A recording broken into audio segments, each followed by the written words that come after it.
Hello friends, good morning. നമ്മുടെ Kerala TV സീരിയലിലേക്ക് എല്ലാവർക്കും സ്വാഗതം. അങ്ങനെ നന്ദിനി എല്ലാവരുടെയും മുന്നിൽ നല്ല കുട്ടിയായിട്ട് ഇങ്ങനെ നിൽക്കുവാണ്. അപ്പോൾ ശ്രീജയുടെ കൂടെ ജോലി ചെയ്തിട്ടുണ്ടെങ്കിൽ ശ്രീജയാണെങ്കിൽ ഞാൻ ചെയ്യുന്ന പണി പിന്നെ എടുത്തിട്ട് ചെയ്യുമെന്നൊക്കെ പറഞ്ഞ് ഇങ്ങനെ പറയും കേട്ടോ. അപ്പോൾ അത് കേട്ട് കഴിഞ്ഞപ്പോഴത്തേക്കും അമ്മയും അച്ഛനും ഈ കുടുംബം ഇത്ര സന്തോഷത്തോടു കൂടി മുന്നോട്ട് പോയിരുന്നെങ്കിൽ എത്ര നന്നായേനെ എന്നൊക്കെ ഇങ്ങനെ പറയുക. അപ്പോൾ എന്നിട്ട് ശ്രീജയോട് പറഞ്ഞു, ഇനി നന്ദിനി ചെയ്യുന്ന ഒരു കാര്യത്തിലും ഇടപെടാൻ പോകരുതെന്നും നന്ദിനിയുടെ ജോലി ചെയ്യട്ടെ, ശ്രീജയുടെ ജോലി ചെയ്താൽ മതി, വേദയ്ക്ക് പറ്റുന്ന സമയത്ത് വേദയുടെയും ജോലി ചെയ്യട്ടെ എന്ന്. അങ്ങനെ ഇവരെല്ലാവരും കൂടെ സംസാരവും അതുപോലെ സന്തോഷവും പരസ്പരം ഷെയറിങ് ഒക്കെ ആയിട്ട് ഇങ്ങനെ നിൽക്കുക. അതിനുശേഷം എല്ലാവരും ഭക്ഷണമൊക്കെ കഴിച്ച് സന്തോഷത്തോടു കൂടി അവിടെ നിന്ന് പിരിയുവാണ്. അങ്ങനെ നമ്മുടെ നന്ദിനി എല്ലാവരെയും സ്നേഹത്തോടെ കയ്യിലെടുത്തു. ഇതിൻ്റെ പുറകിൽ ഇനി എന്താ കൂടായ്പ മണക്കുന്നുണ്ടെന്നുള്ളത് അറിയില്ല. എന്നാലും നമ്മുടെ വേദയ്ക്ക് ചെറിയൊരു സംശയമുണ്ട്. അതുകൊണ്ട് ഒരു ഗ്യാപ്പ് ഇട്ടാണ് നമ്മുടെ വേദ നിൽക്കുന്നത്. പണി വരുമെന്ന് വേദയ്ക്ക് അറിയാവുന്നത് കൊണ്ട്. അങ്ങനെ വേദ എല്ലാവരുടെയും കേക്ക് ഇങ്ങനെ നമ്മുടെ നന്ദിനിക്കിട്ടൊരു കൊളുത്തിപ്പറച്ചിലും പറയുകയും ചെയ്തു. എന്തായാലും നന്ദിനിയടുത്തിട്ട് ഈ ഒരു മാറ്റം അത് നല്ലതാണെങ്കിൽ എല്ലാവർക്കും നല്ലതാണ്, നന്ദിനിയടുത്തേക്കും നല്ലതാണ്. മറിച്ച് എൻ്റെ പൊന്നു വേദേ, മറിച്ച് എന്നൊരു വാക്കില്ല. ഇനിയിപ്പോൾ ഇതിനകത്തും ഒരു കുരുട്ട് കണ്ടുപിടിക്കല്ലേ വേദേ എന്നും പറഞ്ഞുകൊണ്ട് നമ്മുടെ നന്ദിനി ഇങ്ങനെ വേദയോട് പറയുക. ഞാൻ കുരുട്ടൊന്നും കണ്ടുപിടിച്ചതല്ല നന്ദിനിയടുത്തി, സംഭവിക്കാൻ പോകുന്നത് എന്താണ് എന്നുള്ളൊരു ഉത്ഭയമുള്ളത് കൊണ്ട് പറഞ്ഞതാണെന്ന് പറഞ്ഞു. ഇനി വേദയ്ക്ക് എൻ്റെ കാര്യത്തിൽ ഒരു ഉത്ഭയത്തിൻ്റെ ആവശ്യമില്ല. എന്തായാലും യാതൊരു പ്രശ്നത്തിനും ഞാൻ വരില്ല എന്നും വേദയോട് നന്ദിനി പറയുക. അങ്ങനെ എന്തായാലും എല്ലാവരും കൂടി സംസാരിച്ചു. അപ്പോൾ നമുക്ക് നോക്കാം വേദേ, നന്ദിനിയുടെ ഈ ഒരു മാറ്റം അത് എത്രത്തോളം പ്രാവർത്തികമാകുമെന്ന് നോക്കാമെന്ന് നമ്മുടെ മാഷു അന്നേരം പറഞ്ഞു. അങ്ങനെ ഇവരെല്ലാവരും കൂടി ഇതൊക്കെ പറഞ്ഞ് ചിരിയും കളിയും തമാശയൊക്കെ ആയിട്ടിരുന്ന് ഭക്ഷണമൊക്കെ കഴിച്ച് പിരിഞ്ഞു. ഇത് കഴിഞ്ഞ് നമ്മുടെ വേദ നേരെ റൂമിലേക്ക് കയറി വന്നപ്പോൾ വിക്രം അവിടെ ഇരിപ്പുണ്ട്. ഇയാൾ വന്നായിരുന്നു, എന്നിട്ട് എന്നെ അങ്ങോട്ട് വരാതിരുന്നു എന്ന് ചോദിച്ചു. അത് ഒന്നുമില്ലാന്നും പറഞ്ഞ് വിക്രം അവിടെ ഇരിക്കും കേട്ടോ. വേദ ഓടി വന്നിട്ട് നന്ദിനിയടുത്തിയുടെ ഓരോ കാര്യങ്ങളെ എന്നൊക്കെ പറഞ്ഞിങ്ങനെ വിക്രത്തോട് പറയാം. അപ്പം എന്താണെന്ന് ചോദിക്കുമ്പം നന്ദിനിയടുത്തി ഭയങ്കര മാറ്റമാണ് മാറിയിരിക്കുന്നത്. ഇന്നിപ്പോൾ പറഞ്ഞ കാര്യങ്ങൾ എന്തൊക്കെയാണെന്ന് അറിയോ? അച്ഛനും അമ്മയ്ക്കൊക്കെ ഭയങ്കര സന്തോഷമായി. ഇനിയിപ്പം ഞാൻ ജോലിക്ക് പോവുകയും ശ്രീചേച്ചി കമ്പനി കാര്യങ്ങൾ നോക്കുകയും ചെയ്യുന്നത് കൊണ്ടേ നന്ദിനിയടുത്തിയാണത്ര ഇനിയിപ്പോൾ അടുക്കളയിൽ കയറാൻ പോണത്. ഇനി നന്ദിനിയടുത്തി ചുമ്മാ ഇരിക്കില്ലെന്നാണ് പറയണത്. തനിക്കുണ്ടായിരുന്ന കുറ്റങ്ങളും കുറവുകളും ഒക്കെ സ്വയമായിട്ട് പറയുകയും ചെയ്തു. അതൊക്കെ നല്ലതാണെങ്കിൽ കൊള്ളാമെന്നും പറഞ്ഞുകൊണ്ട് വേദം ഇങ്ങനെ വിക്രത്തോട് പറഞ്ഞു. അപ്പോൾ എന്തിനേയും പോസിറ്റീവായിട്ട് കാണാൻ താൻ ശ്രമിക്കുക. ഒരു നെഗറ്റിവിറ്റി കയറി വരുമ്പോഴാണ് അതിൽ സംശയമായിട്ടും ഇതായിട്ടൊക്കെ വരുന്നതെന്ന് പറയുമ്പം വിക്രാന്ത് ഇപ്പോൾ ചാടിക്കയറി അങ്ങനെ പറയാൻ കാരണമെന്ന് ചോദിച്ചു. അല്ല, ഞാൻ പറഞ്ഞതേ ഉള്ളൂ എന്ന് ഇങ്ങനെ പറയുക വിക്രം. അല്ല വിക്രം, ആ വരുണിനെ കണ്ടായിരുന്നോ എന്ന് ചോദിച്ചു. ഞാൻ കണ്ടായിരുന്നു. അവൻ എന്നിട്ട് എന്നാ പറഞ്ഞു?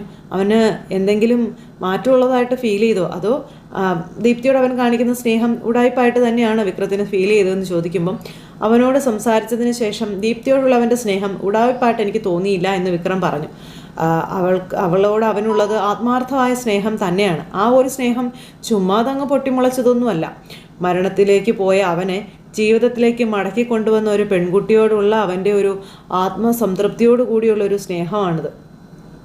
ഒരിക്കലും അവളെ വിട്ടു കൊടുക്കില്ല എന്ന് മനസ്സറിഞ്ഞുള്ളൊരു സ്നേഹം.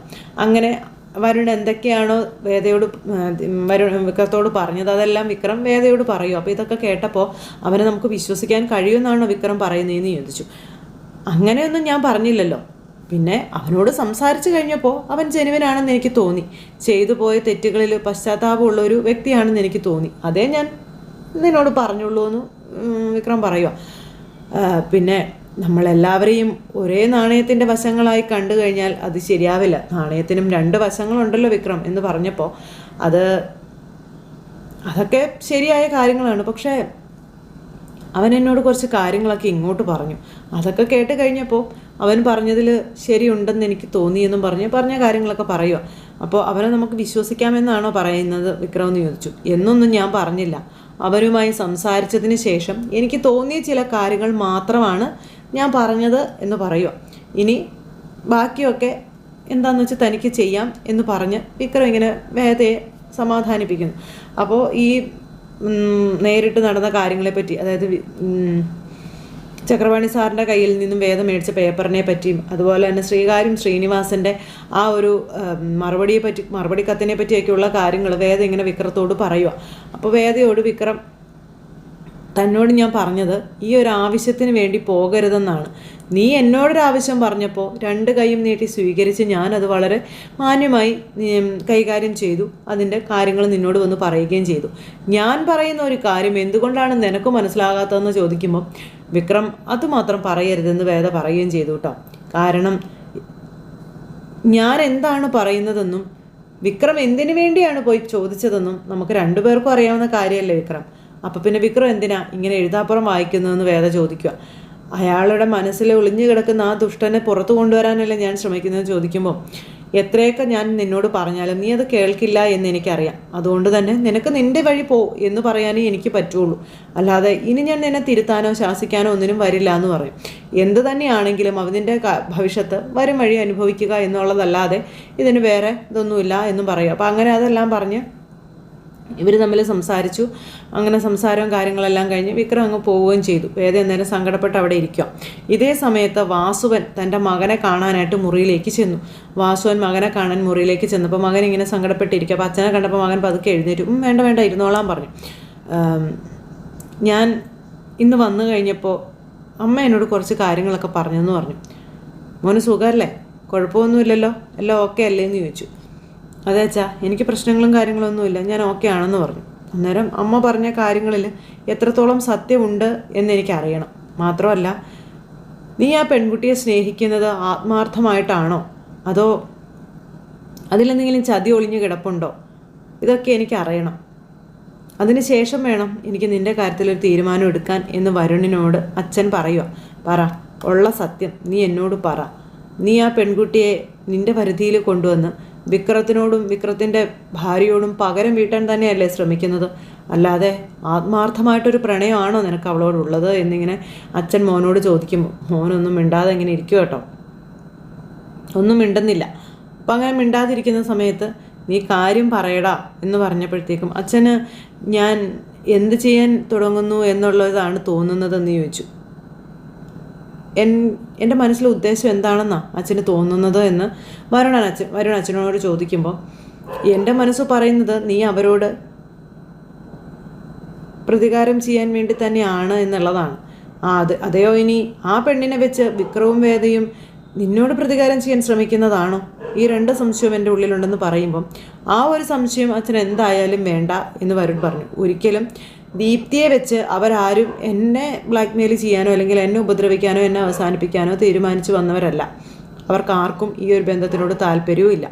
ദീപ്തിയാണ് എല്ലാവരോടും ഫൈറ്റ് ചെയ്ത് നിൽക്കുന്നത് എന്ന് ഇവൻ അച്ഛനോട് പറയുക. പിന്നെ നിൻ്റെ ഭാഗത്തു നിന്നുണ്ടാകുന്ന ഈ ഒരു പ്രവൃത്തിക്ക് എത്രത്തോളം ആത്മാർത്ഥതയുണ്ട്?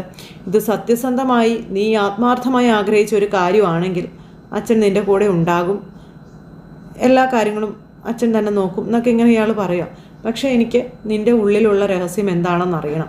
നീ ആ പെണ്ണിനെ ആത്മാർത്ഥമായി സ്നേഹിക്കുന്നതാണോ അതോ വഞ്ചിക്കുകയാണോ? എന്താണ് കാര്യം എന്നാന്ന് വെച്ചാൽ പറയാൻ പറഞ്ഞു. അന്നേരം ഇവനൊന്ന് ചിരിച്ചു.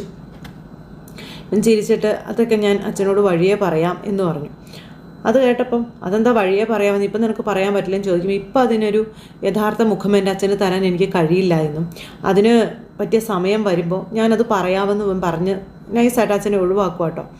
അപ്പോൾ വാസവൻ ഇത് അറിയാഞ്ഞിട്ട് ഒരു സമാധാനവും ഇല്ല. അപ്പോൾ വാസവനോട് പറഞ്ഞു, അച്ഛൻ എനിക്ക് കുറച്ച് ദിവസങ്ങൾ കൂടി താ, അതിനുശേഷം ഞാൻ പറയാമെന്നും പറഞ്ഞിവൻ അച്ഛനെ ഒഴിവാക്കി വിടുക. അപ്പോൾ കുറച്ച് ദിവസം നീ പറഞ്ഞതുപോലെ തന്നെ ഞാൻ ക്ഷമിക്കും, അതിനുശേഷം ഇതിനുള്ളൊരു ഉത്തരം നീ എനിക്ക് തന്നിരിക്കണം എന്നും പറഞ്ഞു. തരാമെന്നും പറഞ്ഞു. അങ്ങനെ അതെല്ലാം പറഞ്ഞ് അച്ഛനും മോനും സംസാരിച്ചങ്ങ് പിരിഞ്ഞു. വരുൺ എന്നിട്ട് ഇങ്ങനെ ആലോചിച്ചിരിക്കുക. പുറത്തേക്ക് ഇറങ്ങി അച്ഛൻ തിരിഞ്ഞ് മോനെ ഒന്നുകൂടെ നോക്കി വെച്ചങ്ങ് പോവുകയും ചെയ്തു. ഇത് കഴിഞ്ഞിട്ട് അമ്മയുടെ അടുത്തേക്ക് ചെന്നു, അതായത് വരുണിൻ്റെ അമ്മയുടെ അരികിലേക്ക് ചെന്നു. അവനെന്താ പറഞ്ഞത് എന്ന് അമ്മ ഭർത്താവിനോട് ചോദിക്കുവാണ്. അപ്പോൾ അവൻ വ്യക്തമായി എന്നോടൊന്നും പറഞ്ഞില്ല എന്നും അവൻ എന്നോട് പിന്നെ പറയാമെന്നാണ് പറഞ്ഞതെന്ന് പറഞ്ഞു. അപ്പോൾ നിങ്ങളെ പേടിയായിട്ട് അവൻ പറയാത്തതെന്ന് അമ്മ പറയുക. അവനെന്തിന് എന്നെ പേടിക്കണം? ഞാൻ അവനോട് വളരെ സൗഹൃദപരമായി തന്നെയാണ് ചോദിച്ചത്, പക്ഷെ അവൻ എന്നോട് മാത്രം അത് പറഞ്ഞില്ല എന്ന് പറഞ്ഞു. അപ്പോൾ അവൻ ആ ഒരു മൈൻഡിൽ നിന്നൊക്കെ മാറി നടക്കുകയല്ലേ. എന്തായാലും അവൻ പറയാതെ ഒന്നും ഇരിക്കില്ല എന്നും പറഞ്ഞ് ഭാര്യ ഭർത്താവിനെ സമാധാനിപ്പിക്കുക. അങ്ങനെ ഇവർ ഈ ഒരു കാര്യം സംസാരിച്ചുകൊണ്ട് അവിടെ ഇരിക്കുന്നു. ഇതെല്ലാം കഴിഞ്ഞതിന് ശേഷം പിറ്റേന്നത് നമ്മുടെ വേദ വീട്ടിലെല്ലാവരോടും യാത്ര പറഞ്ഞ് പോകാനായിട്ട് ഇറങ്ങി. അപ്പോഴത്തേക്കും നന്ദിനി ഭയങ്കര സ്നേഹപ്രകടനങ്ങളുമായിട്ട് ഓടി വരുന്നു. വേദയ്ക്ക് കുടിക്കാൻ കൊടുക്കുന്നു, വേദയ്ക്ക് കഴിക്കാൻ കൊടുക്കുന്നു, ഭയങ്കര ഒലിപ്പേര്. അങ്ങനെ ഇതെല്ലാം കണ്ട് വേദ അന്താളിച്ച് ഇങ്ങനെ ഇരിക്കും. എന്നിട്ട് വേദ യാത്ര പറഞ്ഞ് പോവുക കേട്ടോ. പോകാൻ ഇറങ്ങിയപ്പോഴത്തേക്കും വിക്രവും പുറത്തേക്ക് പോകാനായിട്ട് ഇറങ്ങായിരുന്നു. അപ്പോൾ വിക്രം പുറത്തേക്ക് പോകാൻ ഇറങ്ങി നിൽക്കുന്ന വിക്രത്തിൻ്റെ അരികിലേക്ക് വേദ ചെന്നു. എന്നെ ഒന്ന് അവിടെ ഇറക്കാമെന്ന് ചോദിച്ചു. വിക്രം ഇറക്കാമെന്ന് പറഞ്ഞു. അങ്ങനെ അവർ രണ്ടുപേരും കൂടെ പോണ വഴിക്ക് ഇവർ സംസാരിച്ച് ഒന്നും രണ്ടും പറഞ്ഞ് വഴക്കെല്ലാം അങ്ങോട്ടും ഇങ്ങോട്ടും തർക്കം പോലെ ആയി. അപ്പോൾ വിക്രം എങ്ങോട്ടാണെന്ന് ചോദിച്ചു. വർക്ക്ഷോപ്പിലേക്ക് പോവുകയാണെന്ന് പറഞ്ഞു. അപ്പോൾ ഇന്നാണ് അയാൾക്കുള്ള മറുപടി കഥ തിരിച്ചയക്കേണ്ടതെന്നുള്ള കാര്യം വേദ ഇങ്ങനെ പറയുമോ. അപ്പോൾ വേദ അങ്ങനെ പറയുമ്പോൾ നിനക്ക് ഇഷ്ടമുള്ള കാര്യങ്ങൾ എന്താണെന്ന് വെച്ചാൽ ചെയ്തോ. ഇപ്പം എനിക്ക് ഞാൻ മാല ഇട്ടിരിക്കുന്നത് കൊണ്ട് മാത്രം ഒന്നിനോടും പ്രതികരിക്കാനോ അല്ലെങ്കിൽ ഒന്നിലും കൈകടത്താനോ കഴിയില്ലല്ലോ. അതുകൊണ്ട് ഞാൻ ഇതിലൊന്നും പ്രതികരിക്കില്ല, ഞാൻ ഇങ്ങനെ അങ്ങ് പോവുള്ളൂ എന്ന് വിക്രം പറയുക. അപ്പോൾ മാല ഊരിക്കഴിഞ്ഞാലോ?